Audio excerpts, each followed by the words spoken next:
Tough night at the office tonight. Roma won, Milan won. Tough game for the fixture list.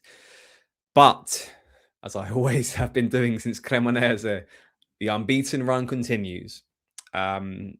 Difficult game. We did not impress at all. It was ugly. It was as ugly as it was against Como, but without the victory. But the point being, without the victory. It depends how you want to look at it, guys. Tonight was a game that did not impress. How we played, I guess, tactically, attacking-wise, trying to threaten this Roma side with an incredible defensive record this season, it has to be said.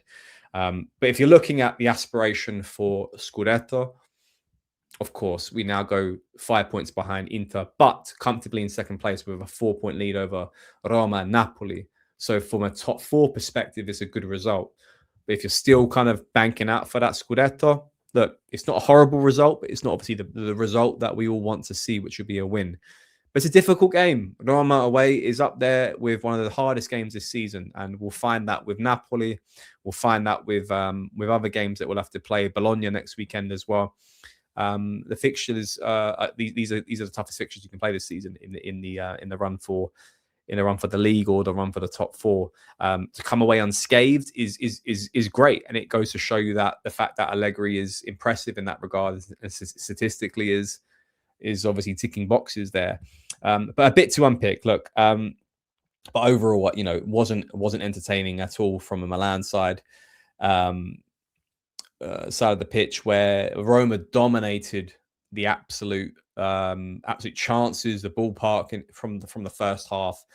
I've kind of unpicked in other recent games where Milan have done really well from the 50th minute onwards, which was another theme as you saw as we scored close to the 60th minute. But yeah, we'll kind of touch that on. But as we start the game, starting lineup, there was a few substitutional changes. Salamakers comes in and keeps his spot. There was a worry about his injury they got against Lecce, which we'll come on to, which still persisted. Salamakers retains his spot. Ricci comes into midfield in the place of well, I guess traditionally it would be Fofana, and then Nkunku starts up front with Leao. So there's been a bit of a rotation there in attack with whether it be Pulisic playing or Fulkrug playing. So we go for Leao and Nkunku. And the first half really, guys, was dreadful. I thought. Roma had a chance 20 seconds in from Marlin. I thought it was incredible tonight. I thought the fact that he's playing as a false nine was still able to back and give the likes of Gabbia and De Winter trouble was why it screams like it's such a good signing for Roma. And he could have easily got one or many goals tonight against us. Dybala was just piercing our defense with excellent through balls. Sule was doing really good as well, with his sort of attacking forays. Wesley again, a massive threat. Just he had the better of Salamakers, which was the opposite to the reverse fixture. And then Celik as well was doing some damage as well from the right side, and just the midfield as well for Roma side. I can say how good their individual players were. Kone was great as well. Cristante was composed. The defense as well didn't give us an inch. But we didn't do anything from our side. I thought defensively they were just kind of barely holding their own. The midfield was just trying to scrap up where they could. Modric was getting dragged from pillar to post, really being stretched, and we didn't use the numerical advantage we had in midfield to our advantage. And in attack as well, Leao trying to drop off and trying to create little pockets of possession or chances to progress the ball forward wasn't working. Nkunku was a ghost, just didn't get the assignment clearly on what his role was, to run into the channels and just try to do the simple things right. And the first half, look, it should have been Roma 2-0 up maybe at the very least, but they didn't. It was 0-0. And I ended the live stream saying that if you're a Roma fan watching that first half, you're more pissed off than you are probably Milan, because you're going, we should have scored. Whereas Milan is like, it can only fucking go up from here from a performance perspective. And it did. We relatively stabilized the start of the second half. And you could see a few chances kind of coming into their own, kind of half chances or just chances for Modric to kind of progress the ball in transition and get the cross to Barte, or, puts the ball into the box, or whether it be Rabiot trying to, drive the ball forward. And really the goal, probably not in the moment goes against the run of play, but over the grand scheme of the game goes against the run of play, which was quite interesting. We played it short on the corner before it, where Barte takes it from the right, goes short to Modric and back to Barte with the cross into the box. It's the same but opposite on the left side. Modric goes short to Barte, back to Modric, and the cross from Modric goes into Coney De Winter, who scores his first goal for Milan, and a player I have been praising for his performances as of late. And I thought he was exceptional tonight again. Struggled with Dybala in the first 20, 30 minutes, as anyone would do, because Dybala is a technically excellent player, but really came into his own and he gets his first goal. A commanding header, beats Wesley to it, and Sfila didn't really have a chance really, and that was our first shot on target. I want to say maybe the Rabiot chance was probably our first one on target, but we obviously didn't have much before that, a couple of half chances here or there, but a golden opportunity, and we went a goal up in within the 60th minute, and it was actually an interesting period of time where Gasperini was going to make subs, Pellegrini coming on and Vaz coming on. And he held back the subs ahead of the corner for Milan, and he even held back the subs after the goal for Milan, wanting to give the attack a bit of a chance to try to get back into the game. But he swiftly reversed that and went for the subs that he was going to make, which were obviously quite instrumental with Vaz coming on and Pellegrini, which we'll come on to, and his goal from the penalty spot. Milan obviously made some subs as well. The attacking duo, Leao and Nkunku, comes off for Fulkrug and Pulisic, who a lot of people on the live stream were asking for both of those players to come on.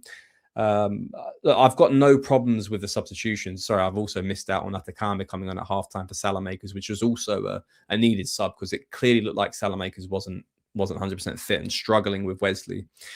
I had no problems with the personnel, the subs. I just think we suffered, as we usually do with Max football this season, against the big sides. And look, we come away from this game unbeaten, but we probably should have lost it, but we didn't. So, like, from a statistics perspective, that's what I care about. Like, it's good enough, but obviously there's a lot of work to be done in these games, because we suffered for too much and we created barely anything. Roma will come away wanting more, but that's the reality of things. Going back to the game though,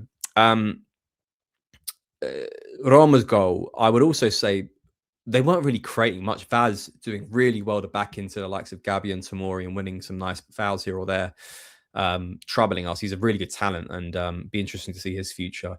But the goal comes from a cross from Wesley off the left side, who gets it into Celik, who passes the ball back into the box, and it hits off Bartezaghi's hand, who's just behind him. I've got no qualms with the penalty. I think it was a penalty.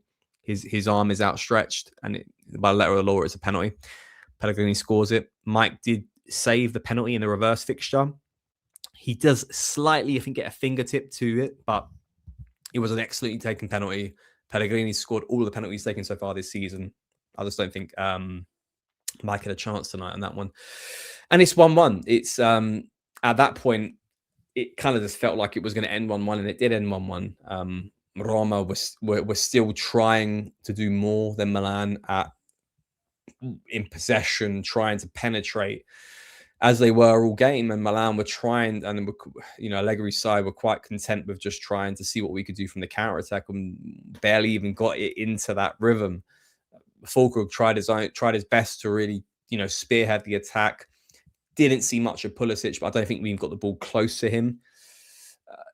Really, this was a game that didn't have much from us outside of the goal and outside of a couple moments from the 50th to the 65th minute. But to come away with 1-1 does feel like we've kind of gotten away with murder there, because they were all over us for the majority of that. All over us in that first half. And then from when we scored, created a decent amount of pressure from our side as well. But that being said, I will take the result. I'll happily take the 1-1. Keeps the unbeaten streak considered alive from the Cremonese side. I think it was like 21 games or something like that, maybe 22. It's a tough fixture, a really tough fixture to go away at Roma. And big game Max is still keeping his own. Like, he's still holding his own. And the key thing is in these fixtures is to not lose them. You know, these are like the equivalents of it's all like they call them like 6-pointers when it comes to the relegation games. When it comes to the top four race, you know, the fact that we're not losing these games to direct rivals is so crucial. It doesn't matter how it happens, as long as it happens, in my opinion. There's still work to be done. Be interesting to see now with a week left of the market what we might do, what we might go after.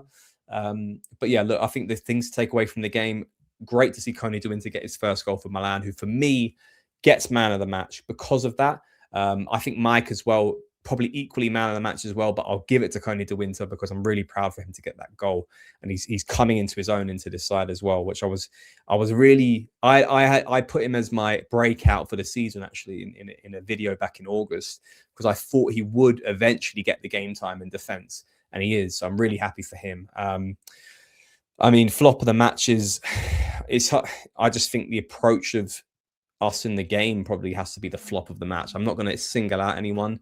I don't think the worst players is probably a blanket of players who are probably all at like 4.5, 5 out of 10s. We just we didn't do enough to impose ourselves in it.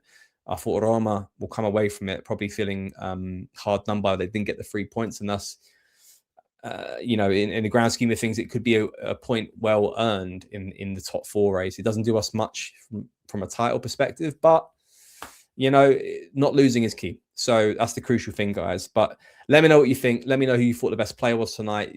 Were you happy with the result versus the performance? Let me know, guys. But as again, thank you for everyone that joined with me on the live stream. Thank you again for everyone joining me on the post-match reaction video. Catch us next time. Forza Milan.